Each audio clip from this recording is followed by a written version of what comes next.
You thought the world could hurt you. What if nothing God created could be hurt? He hurt me. She hurt me. That hurt. Almost every human being has spoken those words. Almost nobody has ever stopped to investigate what they assume before saying them. The sentence sounds so ordinary that it slips past unnoticed. But Detective Boy doesn't let ordinary sentences walk past without asking ordinary questions. He doesn't ask whether it felt painful. He doesn't ask whether the story is true. He asks something much farther upstream. How did the world acquire the power to hurt what God created? Who gave it that authority? Did God? Did love? Or did everyone simply inherit that assumption without ever investigating it? Imagine walking into a courtroom where the verdict has already been reached before a single witness has testified. Everyone points toward the world. That's what did it. That's what hurt me. That's what changed my life. Nobody notices that the world has already been promoted from witness to cause. Nobody asks how that promotion happened. Lesson 190 begins there, not with pain, with the assumption hidden inside the sentence. Jesus says something almost everyone reads too quickly. The world may seem to cause you pain. Notice he doesn't start with pain. He starts with two words: seem, cause. Those two words quietly become the cause of your pain. Those two words quietly become the entire investigation. The world may seem to cause you pain, but does something become true because it seems true? More importantly, how did the world become the cause? Who signed that authorization? Who handed the world that authority? Detective Boy never argues with appearances.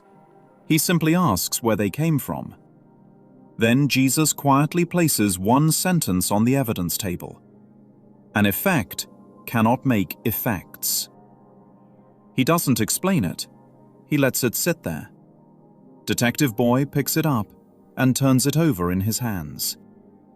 Then he walks outside and starts looking at ordinary things. Can a shadow create the tree? No. The shadow depends upon the tree. The tree does not depend upon the shadow. Can an echo create the voice? No. The echo depends upon the voice. The voice does not depend upon the echo. Can a reflection create the face? No. The reflection depends upon the face. The face never depends upon the reflection. Can shining become the cause of shining? No. Shining is what the sun does because of what it is. It never becomes the source of itself. Can spilled milk spill itself? Can crumbled cookies crumble themselves? Every ordinary example keeps asking exactly the same question. How did the effect become the cause? It didn't. It couldn't. There's a difference. If something simply didn't happen, someone can always argue that perhaps it did. But impossibility belongs to another category altogether. A shadow cannot become the tree. An echo cannot become the voice. An effect cannot become a cause. Not because it hasn't happened, because it cannot happen. That changes everything. Now Detective Boy returns to the courtroom. Everyone is still pointing toward the world. He isn't interested in pointing. He's interested in evidence. He asks one quiet question. If an effect cannot make effects, how did the world become powerful enough to write your story? How did it become powerful enough to define you? How did it become powerful enough to hurt what God created? Nobody answers, because nobody had ever questioned the assumption before. The assumption simply arrived dressed as common sense, and once it was accepted, Everything downstream seemed to prove it. An event happens, nothing more. It doesn't introduce itself. It doesn't walk through the door saying, "I'm betrayal." It doesn't announce, "I'm failure." It doesn't whisper, "I'm pain." It simply arrives, like a surveillance camera quietly recording what appears. Then something fascinating happens. People rush toward the event carrying labels. "This ruined my life. This is loss. This is abandonment. This is suffering." Detective Boy never reaches for a label. He keeps looking at the event. The event never said a word. It came in naked. The mind dressed it. Then the mind believed the clothing it had placed upon it. That is where the investigation begins to turn. Then Jesus asks a question almost nobody notices because everyone is still looking at the event. He isn't asking what happened, he's asking something much deeper. What did you want the world to prove? The room becomes very quiet, because now the investigation is no longer about the event, it's about the thought that selected the event. The world quietly becomes Exhibit A, not because it has power, because it represents the thought that chose it.